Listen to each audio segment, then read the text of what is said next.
সুপ্রিয় দর্শক শ্রোতা, সবার প্রতি শুভেচ্ছা এবং ভালোবাসা অবিরাম। আশা করি সকলে ভালো আছেন। আপনারা ভিডিও দেখছেন, মন্তব্য করছেন, আপনাদের প্রতি বারংবার অসীম কৃতজ্ঞতা জ্ঞাপন করছি। বিশ্বব্যাপী ছড়িয়ে পড়ুক বাংলা ভাষা, আমাদের মায়ের ভাষা, সেই প্রত্যাশা নিরন্তর। সুপ্রিয় দর্শক শ্রোতা, আজ যে বিষয়টি আলোচনার জন্য আমরা নির্ধারণ করেছি, সেই বিষয়টি সব রকমের শিক্ষার্থীর জন্য গুরুত্বপূর্ণ।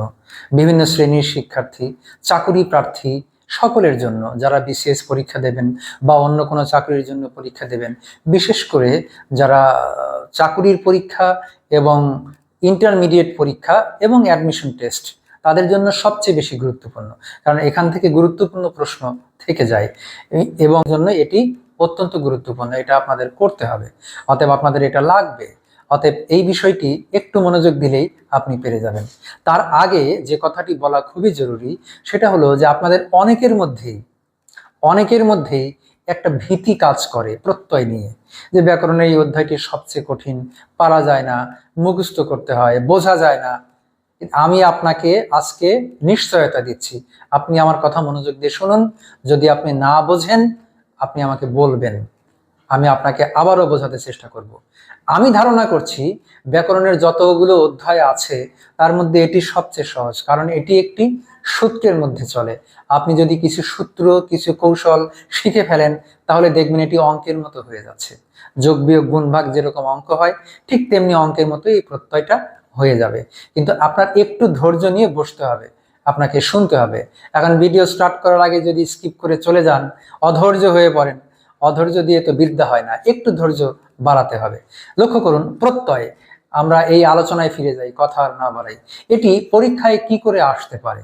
পরীক্ষায় আসবে প্রকৃতি সহ প্রত্যয় নির্ণয় করো।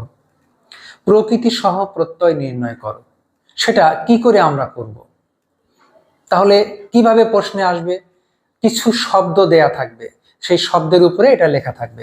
ধরুন শব্দ দেয়া থাকলো গোলাপি, গোলাপি। এখন এই গোলাপি শব্দের আপনার প্রকৃতি প্রত্যয় নির্ণয় করতে হবে। তো প্রথমে আপনি একটু বোঝার চেষ্টা করেন, গোলাপি এর মূলে কি ছিল? আসলে মূল শব্দটি ছিল গোলাপ। এই যে গোলাপ, তার সঙ্গে কি যুক্ত হয়েছে? ই, এই যে ই। সুতরাং গোলাপি শব্দের মূল হলো গোলাপ। এই মূলকেই আমরা আরেকটু ভালো শব্দ ব্যবহার করে প্রকাশ করব, প্রকৃতি। প্রকৃতি মানেই মূল। আর যোগ, এখানে কি যুক্ত হয়েছে? রস্বই। তাহলে এই অংশটাই হচ্ছে প্রত্যয়। অতএব প্রথম অংশ হচ্ছে প্রকৃতি, বা মূল অংশ হলো প্রকৃতি, আর মূল অংশের সঙ্গে যা যুক্ত হয়েছে সেটুকু হলো প্রত্যয়। অতএব এটা প্রকৃতি, এটা হলো প্রত্যয়, ভয়ের কিছু নেই।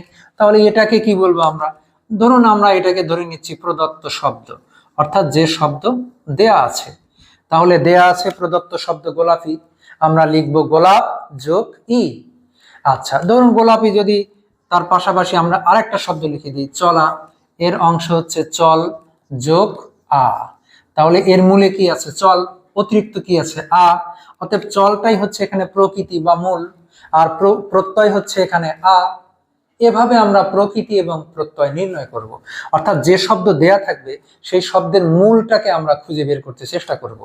যারা মূল খুঁজে পেতে সমস্যা মনে করছেন, একটু চর্চা করলে অভ্যাস হয়ে যাবে, একদিনে তো সব হয় না। অতএব গোলাপির মূল হচ্ছে গোলাপ, যোগ তার সঙ্গে যুক্ত হয়েছে ই। চলার মূল কি? চল, তার সঙ্গে যুক্ত হয়েছে আ। এখন আমরা আসি প্রত্যয় কোন প্রকারের, সেটা আমাদের লিখতে হয়। প্রত্যয়ের নাম লিখতে হয়। প্রত্যয় দুই প্রকার প্রধানত। প্রিয় শিক্ষার্থী, আপনারা সবাই জানেন প্রত্যয় দুই প্রকার, কৃত এবং তদ্ধিত। কৃত প্রত্যয় এবং তদ্ধিত প্রত্যয়। এখন কখন কৃত কখন তদ্ধিত এই নিয়ে বিভ্রাট? এটা আরো সহজ।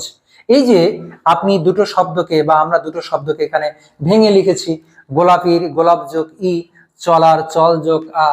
এর প্রকৃতিগুলো কি, মূলগুলো কি? মূলগুলোর দিকে আপনি লক্ষ্য করুন। এখানে মূলটা কি? গোলাপ। গোলাপ কি কোনো কাজ বোঝায়? না, কি একটা ফুলের নাম বোঝায়। এই যে নাম বোঝাচ্ছে, তাহলে নাম বোঝালে সেই প্রত্যয়ের নাম হলো তদ্ধিত প্রত্যয়। এরপরে চলা, চলার মূলে কি আছে? চল।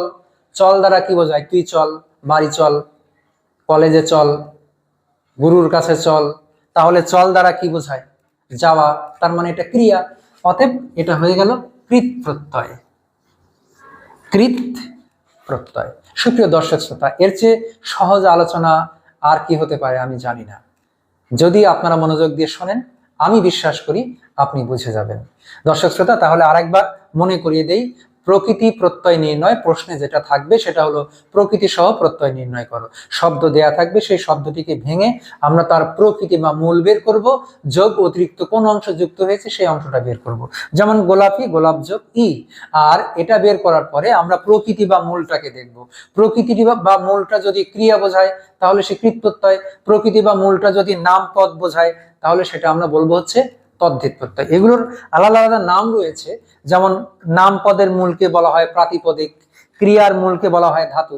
আমি এই কঠিন আলোচনায় যাব না। যারা পণ্ডিত তারা দয়া করে আবার বলবেন না যে আপনি তো এগুলোর নাম বলেননি। আমি এই ভিডিওটি তৈরি করলাম যারা প্রত্যয় সম্বন্ধে কোনো ধারণা রাখে না, যারা প্রারম্ভিক শ্রোতা, যারা কেবল শিখতে চাচ্ছে তাদের জন্য। সেই জন্য প্রাতিপদিক, ধাতু এগুলোর কাছে আমি যাচ্ছি না। মূলটা নাম হলে তদ্ধিত প্রত্যয়, মূলটা ক্রিয়া বোঝালে কৃত প্রত্যয়। ব্যাস, আশা করি বোঝাতে পেরেছি। সুপ্রিয় দর্শক শ্রোতা, ভালো থাকবেন। পরবর্তী ভিডিওতে আমরা প্রত্যয়ের আরো বিস্তারিত অংশ আলোচনা করব আপনাদের উদ্দেশ্যে। সবাই ভালো থাকবেন, সুন্দর থাকবেন। শুভ বিদায়।